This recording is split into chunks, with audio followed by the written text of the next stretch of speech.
Manchester United's summer transfer plans are in motion, with big names like Viktor Gyokeres and Osimhen lined up as priority targets. There are concerns over Rasmus Hojlund's future, but could Harry Kane be set to come back to the Premier League for just £54 million? United are keeping an eye on Kenda for the wing-back position, links with Dortmund's Gregor Kobel, and United are looking at the free transfer market. But who's on their list? That's what we're going to discuss in today's video as we run through all the latest Manchester United news and transfer news that will keep you right up to date with everything. Welcome to Man United Review. My name is Jamie. Before we get into it, smash a like on the video and let's jump straight into it. So let's kick off. Let's go through all the striker talk, shall we? So we know we need goals. We know we need a goal scorer, although question marks around still the chance creation in the team.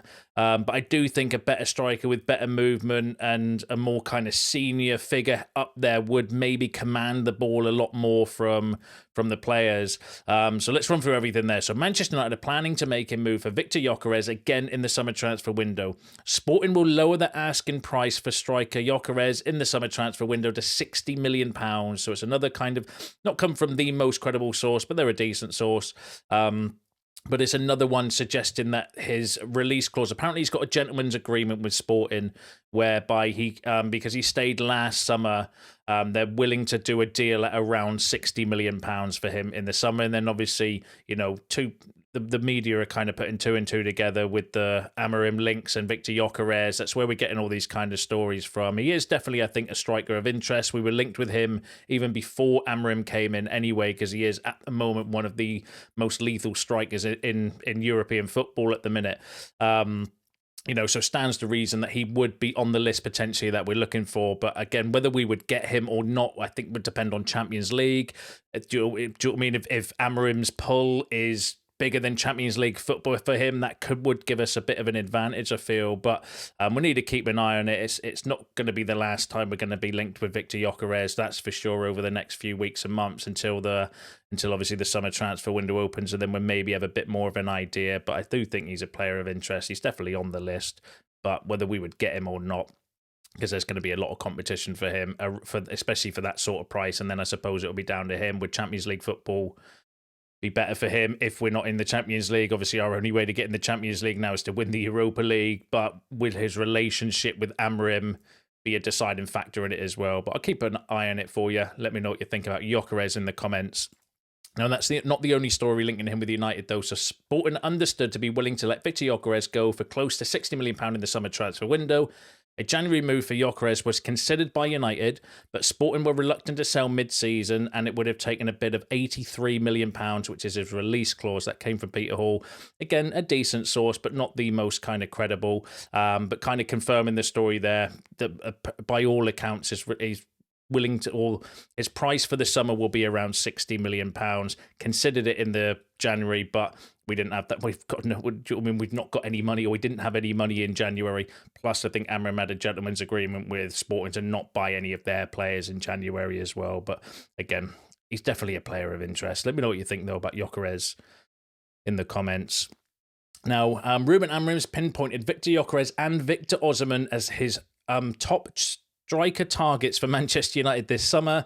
That came from Danny Rust and Dean Jones. Again, not the most credible sources, but they're decent sources regarding United news. Again, these are players that were, they're open goals for reporters. Victor Osimhen and Gyokeres, both fantastic strikers, both players I would take at United.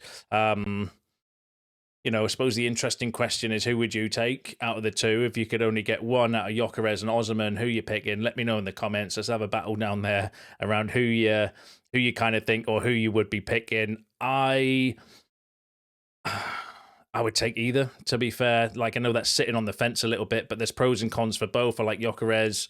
Obviously, he's got that relationship with Amorim. He knows the system. Absolutely lethal in front of goal as well. But Osimhen is more of a player that I like, that kind of, penalty box striker. I like players with pace and power that can run in behind and stuff. So I personally probably would tip more towards Osimhen than Gyokeres, but that does not mean that I wouldn't, be happy with Gyokeres over Osimhen. It's a really difficult one, so you just can find it out in the comments. Let me know who you're picking, Osimhen or Gyokeres. Now, Manchester United will consider a move for Ipswich striker Liam Delap if they are unable to sign Gyokeres or Viktor Osimhen in the summer. That came from Gimme Sport. Gimme Sport got some, hit and miss journalists with them. That was from their kind of lesser credible journalists, I would say. But David Ornstein's linked us with Liam Delap, and he's the most credible source around. He doesn't put out bullshit statements and stuff. So when he kind of speaks, you know it's true, because he doesn't come out with clickbaity stuff. He's like a whack-a-mole that just comes out of the hole every now and again, says something, it happens, and then he disappears again for kind of weeks. So that's why I think David Ornstein is the best around, because he's not consistently shouting about the same kind of story. But yeah, definitely again another player that I would take, although he's younger, obviously a lot younger than the other ones as well, but has Premier League experience, I suppose, so there would be a pro there. I like Liam Delap, actually. I think he's got that kind of, like he's a real handful of a striker. Like, I called him a bully to my brother-in-law the other day, so he just seems to like run around and want to kind of,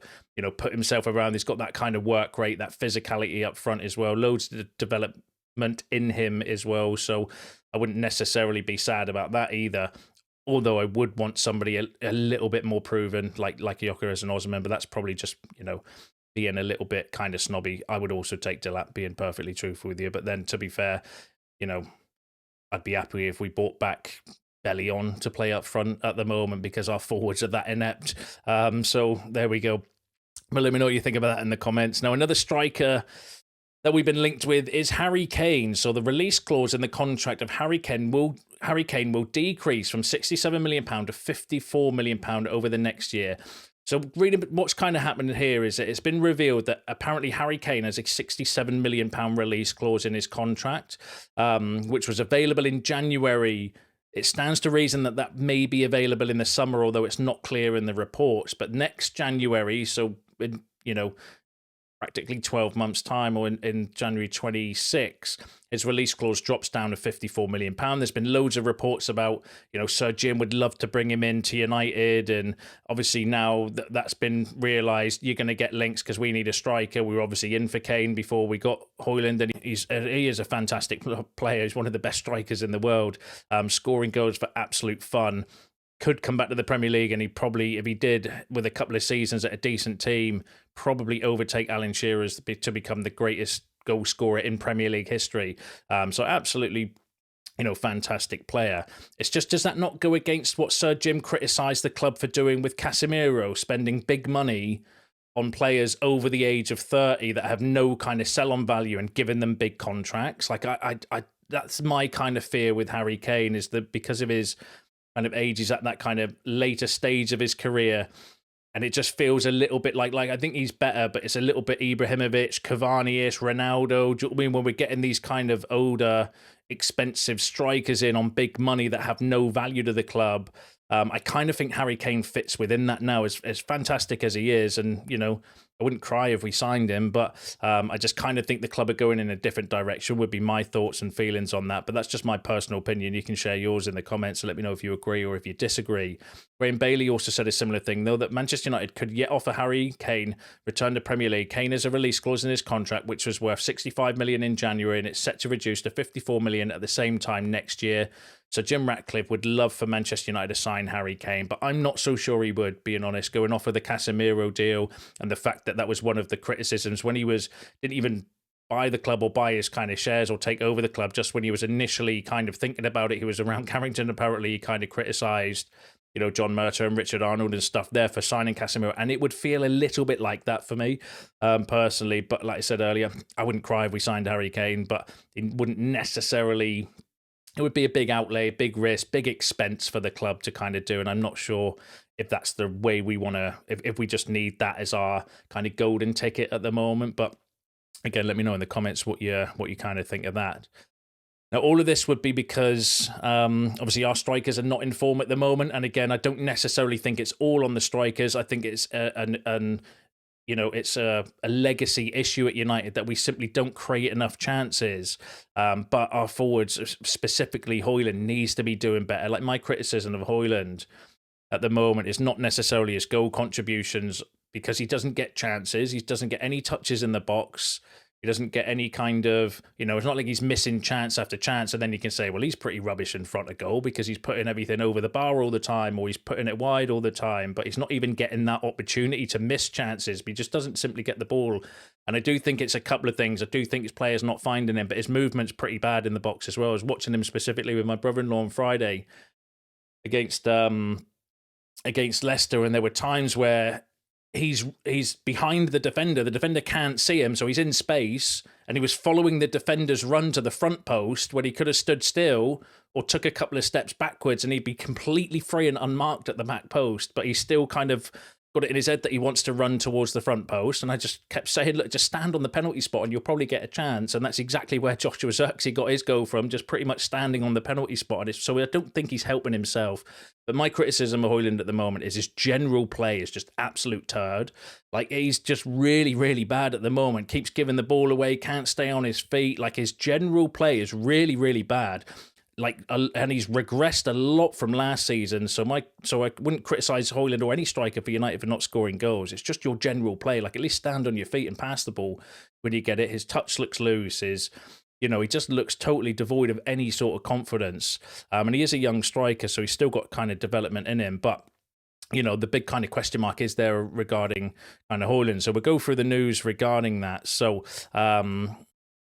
West Ham have identified Manchester United striker Rasmus Hojlund as a potential target for the summer should they not make Evan Ferguson's loan from Brighton permanent. Sources state that 40 million bid could be enough to sign the Danish international if he doesn't turn his form around this season. As we have reported, Juventus and other Serie A sides are keeping tabs on the situation. Now, that came from Fraser Fletcher via Team Talk. Now, Team Talk are a gossip outlet. They've got some hitty-missy journalists that work for them as well. Fraser Fletcher is probably one of their more better ones, being truthful with you, but he's not entirely credible. So I would still, be a little bit cautious around that. But you can see the clear need in the squad for a striker, although I do think that we need to up the creativity first as well, because any striker for United at the moment is just not getting service, not getting passes. But I think the issue with Hojlund at the moment is he's not doing himself any favours by making the right moves and making the runs. Like, Edison Cavani had elite movement, and sometimes his movement was that good. He forced players to play that cross because they're like, holy shit, look, he's an acres of space over there. And you can kind of put the cross in because he's kind of weaved himself around in the penalty area and between the defenders and turned them around where they don't know where he is anymore. And that's elite level movement. And that was from Edison Cavani. He was an unbelievable striker for us when he was fit. But Hojlund just simply doesn't have it. But it's his general play at the moment, as I mentioned, that I've got a bit of a criticism of Hojlund. Would you sell him to West Ham? 40 million is the kind of reported fee in that report, if it's to be believed. I would maybe loan him because that would be, I don't know if that would be a loss on PSR rules. I've not looked it up, but it could be potentially. And he is still young, and strikers generally develop a little bit later on in life. Like, how good was, how many goals was Viktor Gyokeres scoring at the age of 21? It is a really, really difficult position to kind of learn in because you are reliant on others as well. And unfortunately, we've got a team that don't want to create many chances because they're all just, shooting or passing the ball behind each other and passing it backwards. Do you know what I mean? We've got inverted fullbacks on both sides that all they want to do is cut inside into their strong foot and then not cross the ball in. By that time, you're offside. Do you know what I mean? There's loads of issues, not just the personnel up front. Although I do think that an elite striker would kind of create those opportunities for himself or kind of force players to maybe play that pass earlier because of their movement and stuff. But let me know what you think. Linked with Gyokeres, Osimhen, Harry Kane, Liam Delap. Plenty of options there to kind of pick from. Let me know below who you're choosing. Now let's move on to the other news. So Manchester United called in December to discuss the situation of both Douglas Luiz and Matheus Cunha, but never made any formal approach in January as it was too expensive and not easy at all to proceed for both cases. That came from Fabrizio Romano, so that's really interesting because sometimes, are we going to follow through with that interest again in the summer? Or I think maybe Cunha you could, even though he signed a contract, but apparently it includes some kind of release clause of around 60 million. Douglas Luiz, I don't know whether that was an opportunity one because he was made available in January by Juventus, or possibly available in January by Juventus. So whether we would follow through with him. I think Cunha could be one of interest. He's a player that we've wanted for a while. Even when I think even before we bought Hojlund, might have been Ten Hag's first season. Actually, we were linked with Matheus Cunha, so clearly a player of interest. I think he'd be a fantastic player for us to come in and play in that kind of inside left 10 position. Knows the position well, knows the Premier League. I think there will be a lot of interest in him, though, as well from other clubs. But, to win the race, you've got to be in the race, I suppose. So interesting that we made, inquiries about them in December, potentially for January. Obviously, it didn't materialise because we needed a sell to buy, and Casemiro's still here. Rashford only went on a last-minute loan, and the only other player we could have sold would have been Garnacho, but I think he decided to stay, or the club decided to keep him, or we couldn't get a deal done. The rumours around that are a very...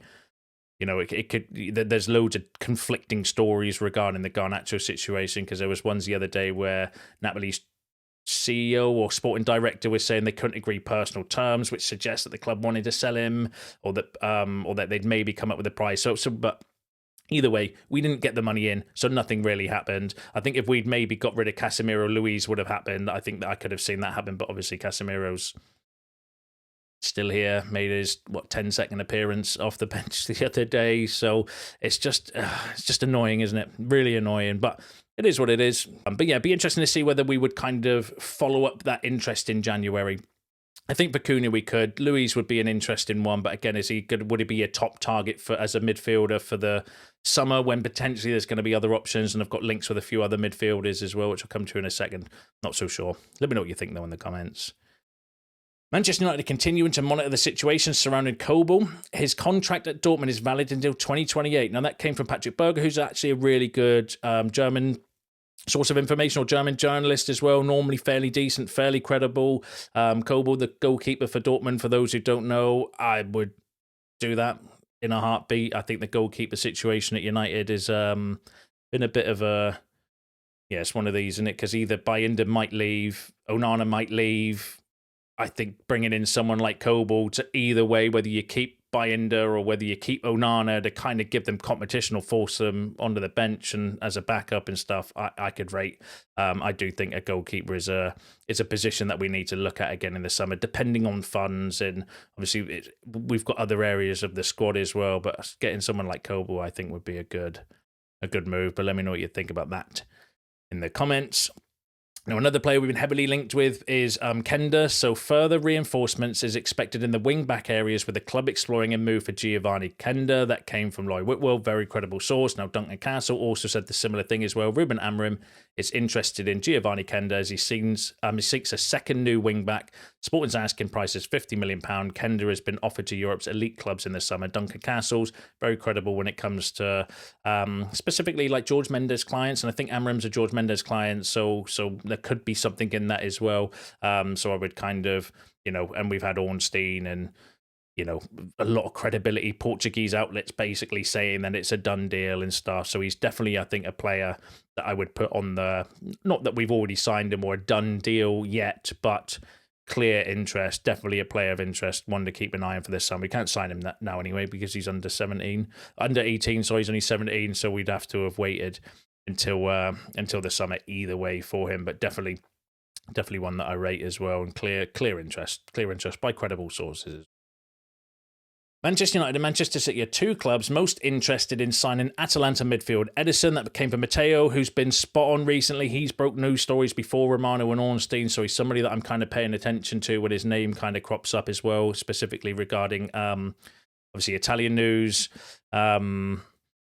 Yeah, not the first, not the last time we're going to be linked with Ederson. Obviously, they didn't want to sell him in January because they were potentially they're in a title race in Serie A. But yeah, I think he'd be a good kind of foil or a good player to kind of bring in and play next to Ugarte. You could even rotate with Ugarte as well and kind of have a bit of a mix in midfield as well. But yeah, clear interest there. Have to see. Yeah, just have to see what kind of happens and how that kind of story develops. Obviously, I don't think we'd maybe stand much of a chance if Man City come in for him, being truthful, because they'll be able to outbid us. But, no smoke without fire with Ederson is what I would say. We've been linked with him a few times. But let me know what you think about Ederson in the comments. Manchester United and Aston Villa were willing to offer 70 million euros for Fermin Lopez and offered to double his current salary at Barcelona. However, the player had no intention of leaving Barcelona. That came from Barca Times, Spanish journalist, fairly decent by all accounts. Not one I've come across, though, before personally, but posted by some credible kind of outlets. So I'm going to assume fairly decent, but I would still say potentially, you know, where would we have found 70 million euros from in January unless we sold players? We obviously didn't sell players, so maybe that was one where we made a few inquiries. Obviously, maybe one to keep an eye on, though, in the future, because Barcelona still got interest in Marcus Rashford by all accounts, and maybe they were looking at something like that as well. So there could have been some kind of truth in that.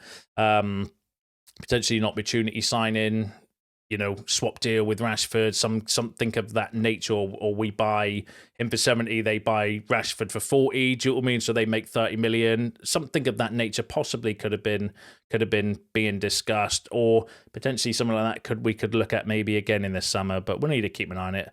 I'd want to wait for a bit more credibility though, personally, but let me know what you think in the comments. The Sun have said Tottenham Hotspur loanee Matheus Cunha is still eyeing a summer move for Manchester United, but it's come from the Sun, so I would say take that one with a pinch of salt. They're not the most credible sources, but that wouldn't be, you know, he clearly wanted to come to us in January. We just couldn't do the deal with Bayern Munich because obviously we've gone through all the figures around the tail deal anyway with Tottenham. It's like 12 million euro outlay for them for 5 months with no obligation to buy at the end of it. So no wonder United walked away from that one. I think we would have got him if it was an obligation to buy, or we could have done like some kind of cheaper loan deal or something of that nature. But United didn't want to loan a player with no value at the end of it, potentially for them just to walk away for nothing, because we don't want to throw money away like that anymore. But take that story with a pinch of salt, though, because it's coming from the Sun. And take this one with a pinch of salt as well. Although, really interesting talking point, actually. So Manchester United may be forced to target free transfers next summer because of their financial situation and have their eyes on Jonathan David, Angel Gomez, Jonathan Tah, Leroy Sané, and Dominic Calvert-Lewin. Now, that come from Fachar, who are probably one of the least credible sources out there. So I would say take it with a massive pinch of salt, that one. But I would take David, I would take Gomez, I would take Tah. Sané, not convinced about. I'd probably take Dominic Calvert-Lewin right now if he could stay fit. So it's not actually, you know, a bad list, being truthful with you. Jonathan David, I like Jonathan David. I know he gets a lot of kind of mixed kind of thoughts. I just think if you can score goals, you can score goals. And he's a goal scorer. He's scored 20 plus goals for the last 3 or 4 seasons in France. And I don't care that it's just France. If you can score goals, you can score goals. And that's it, in my opinion. With Jonathan David, still young player we've been watching for years now. Angel Gomez, I would take back as an Eriksen replacement. Remember, Eriksen's going to be going in the summer for a free transfer. So I think he could come in. You could use as either a number 8 in the midfield, or as a number 10 as well, so it gives you a little bit of flexibility in midfield, Jonathan Tah would take, because obviously we've had a big injury to Martinez now. Leroy Sané is the one that I'm least convinced about, and Dominic Calvert-Lewin I think would do a better job up front for us at the moment than our current forward. So actually, while it's come from a very, you know, not so credible source, they're not bad shouts. They're not bad shouts, consider, especially if budgets are tight. Do you know what I mean? Like if you could, I don't know, get a big outlay on a top quality striker like Osimhen, for example, and then bring Jonathan David in as a free transfer as a backup, loan out Hojlund, and maybe sell Xerxes. You know, that would make sense. Gomez coming in as an Eriksen replacement would be less wages, so we're saving money there. You know, they make sense. I would still say take it with a pinch of salt, though. But let me know what you think in the comments. Let me know what you think about all the other topics discussed in today's video, because that's you all up to date with the latest news and transfer news. Don't forget to smash a like on the video anyway, and subscribe to the channel if you're new. See you in the next one.